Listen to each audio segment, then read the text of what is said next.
1 Timoteus 4 vers 7 tot 9 sê, sorg dat jy liewer God reg dien. Jy moet oefen om dit te doen, soos 'n atleet oefen om fiks te bly. 'n Atleet wat oefen om fiks te bly, doen goed, maar dit help nie vir alles nie. Om egter geestelik te oefen om fiks te bly, deur God te dien, is regtig die moeite werd. Dit help 'n mens op alle maniere vir die lewe hier op aarde en die lewe wat waarvoor ons wag in die toekoms. Ons lees in 1 Petrus 1 vers 18, laat julle hele lewe dus vertel van die respek wat julle vir God het. Ek gaan vir jou 3 vrae vra. Die vrae is verbind aan mekaar, maar tog is hulle nie heeltemal dieselfde nie. Die 3de vraag is seker die heel moeilikste. Maar as ons dit beantwoord, word dit vir ons soveel makliker om 'n beter inhoud te gee aan die eerste 2. Die vraag is, wat maak die lewe vir jou lekker? Dit is 'n redelik maklike vraag om te antwoord. Tweede vraag, watter dinge in die lewe is vir jou noodsaaklik? En die 3de vraag, wat is jou rede vir lewe? Met die eerste vraag kan ons baie antwoorde gee. Jou werk kan lekker wees. Jou verhoudings met jou familie en vriende kan lekker wees. Om vakansie te hou kan lekker wees. Om lekker te eet, dit kan lekker wees. Om 'n mooi boek te lees of 'n mooi fliek te kyk, dit kan lekker wees. Jy kan self nog baie byvoeg, maar baie waarskynlik sal jy kan oorleef sonder sommige van hierdie lekker dinge. Die lewe sal kan aangaan daarsonder, maar die tweede vraag vra of al daardie dinge noodsaaklik is. Sien jy, sal jy kan oorleef as een van hulle nie meer daar is nie. So in die tweede vraag moet ons 'n bietjie fyner beoordeel en onderskei. Hoe belangrik is elkeen van hulle? In die derde vraag moet ons soek na wat vir jou die heel belangrikste van alle dinge in die lewe is. As ons dit kan bepaal, sal dit ons help om soort van terugwerkend 'n beter inhoud te gee aan die vorige vrae. Met ander woorde, ons sal sekere dinge wat nie bevorderlik is vir die groot rede van die lewe nie, uitskakel en meer fokus op dit wat ons gaan help om die ware rede te kan uitleef. So dis ernstige vrae om oor te dink vanoggend. Afhangende van waar ons in ons lewe is, sal dit vir ons dalk makliker wees om hierdie vrae te antwoord. Byvoorbeeld as ons jonk is, dan is daar baie dinge wat lekker is en ons wil alles doen, ons wil niks mis nie. En daarom sal dit moeilik wees om keuses te maak. As ons ouer is dalk, het ons nie meer baie keuses nie en moet ons kies wat is regtig die belangrikste. Wat wel vir almal van ons belangrik is, ongeag ouderdom, is om uit te vind wat daardie dinge gaan wees wat ons gaan help om gelukkig te wees, al het ons nie byvoorbeeld meer fisiese krag nie of materiële bronne nie, of selfs baie mense rondom ons wat ons kan bystaan nie. Wanneer jy in 'n groot krisis kom, jy skielik vind jy het nie meer alles wat jy gehad het nie. Ons moet probeer uitvind watter dinge in ons lewe moet wees wat ons soos Habakuk sal laat sê, al sou alles nie reg loop in my lewe nie, nogtans sal ek vreugde vind in die lewe. Hoekom sê Habakuk, is hy tevrede en gelukkig? Sommige net baie kortliks kan dit wees, omdat hy in die Here vrede vind. Dit is asof die lewe hom nie meer jaag nie, niks ontstel hom baie nie. Of tweedens, omdat die Here aan hom insig gee, hoe om die lewe te hanteer, ten spyte van terugslae, dis moeilik. Of dalk derdens, omdat hy geleer het, om op die Here te vertrou in alle omstandighede, omdat die Here betroubaar is vir hom. So, ons sal dus nie ver verkeerd wees as ons sê dat die Here Habakuk se rede vir lewe is nie. 'n Sakeman het by geleentheid 'n skool gevra of hy nie 'n kursus kon aanbied vir die leerders oor beplanning van hulle toekoms nie. Die skool het hom toegelaat om dit te doen, maar hy het beklemtoon dat die matrieks nie baie tyd tot hulle beskikking het nie, omdat die finale skooljaar baie kort en baie besig is.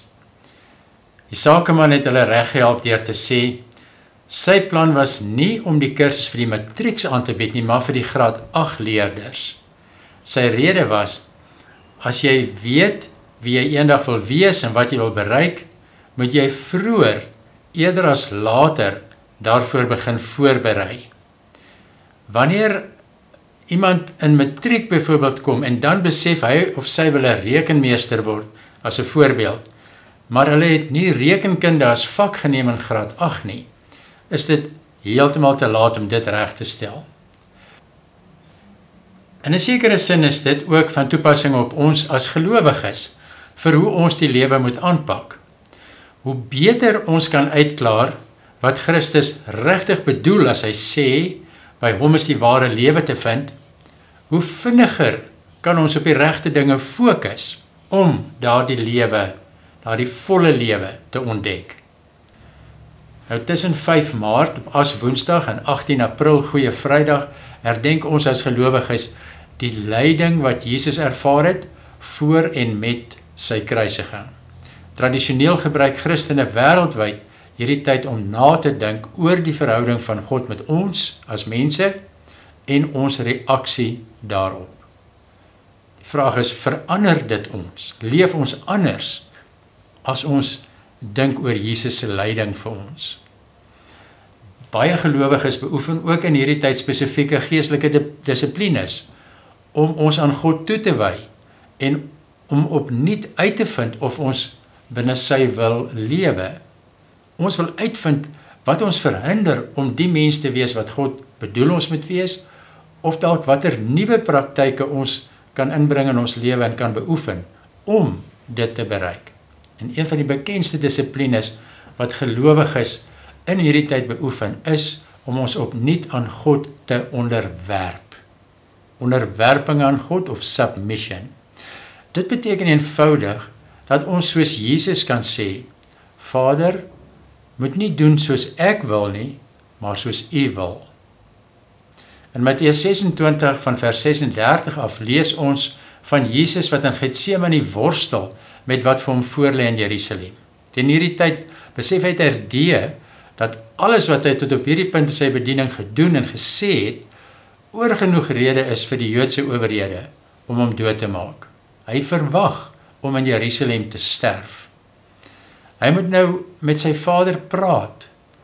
Hy moet seker maak dat hy nie deur die verwagte lyding afgeskrik gaan word en dalk kop uittrek nie. Hy sê hy sou graag wou, want hy verwag dit gaan baie erg wees. Maar wat lees ons dan daar? Daar staan in Matteus 26 vers 39, hy het 'n entjie verder gegaan en daar gekniel met die gesig teen die grond en gebid, my Vader, as dit moontlik is, laat hierdie lydensbeker by my verbygaan.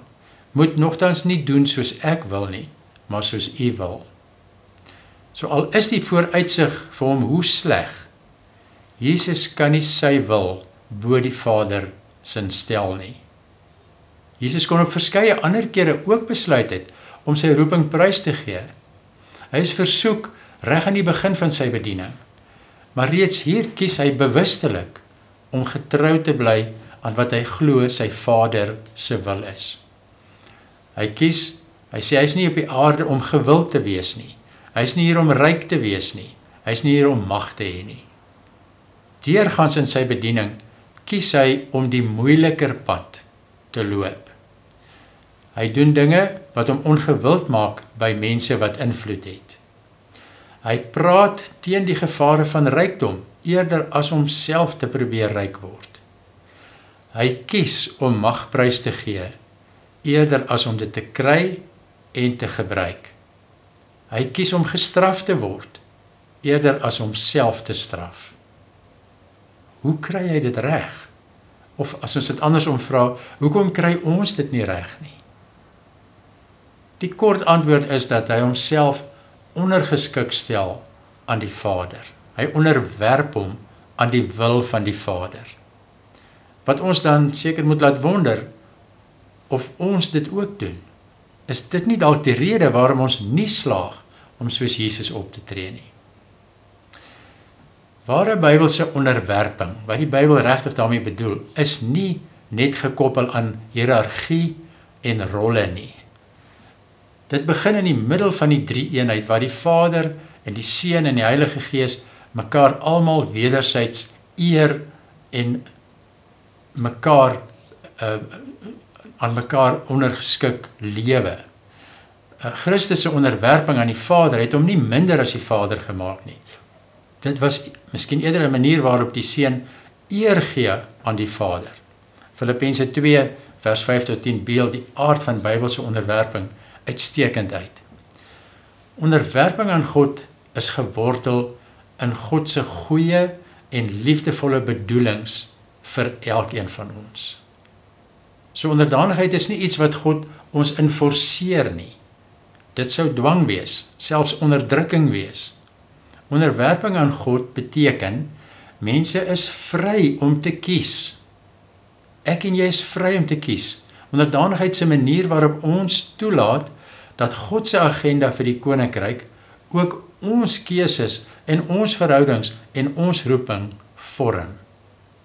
En daarom werk dit altyd saam met ons persoonlike vryheid. Onderwerping is om te vertrou dat God se instruksies vir hierdie lewe goed is vir ons. Instruksies om te vergewe, te dien, lief te hê. Dit word nie gegee om ons te misbruik nie, maar om ons vry te maak om te wees wie ons bedoel is om te wees. Wanneer Christene opdrag gegee word om aan mekaar te onderwerp, soos in Efesiërs 5 vers 21, word hulle geroep om in verhoudings te lewe wat die drie-eenheid ook sou weerspieël. Elke lid van die liggaam van Christus dra by tot elke ander lid. Elke deel dien mekaar. Elkeen het 'n hoofrol wat geen ander rol kan speel nie. Saam kies Christene vrylik om die goddelike dans van liefde te betree. Daarom sê ons, onderwerping is om Jesus as die meester van elke aspek van my lewe te erken. Dit beteken noodwendig dat ek bereid is om my wil met God se wil te belyn.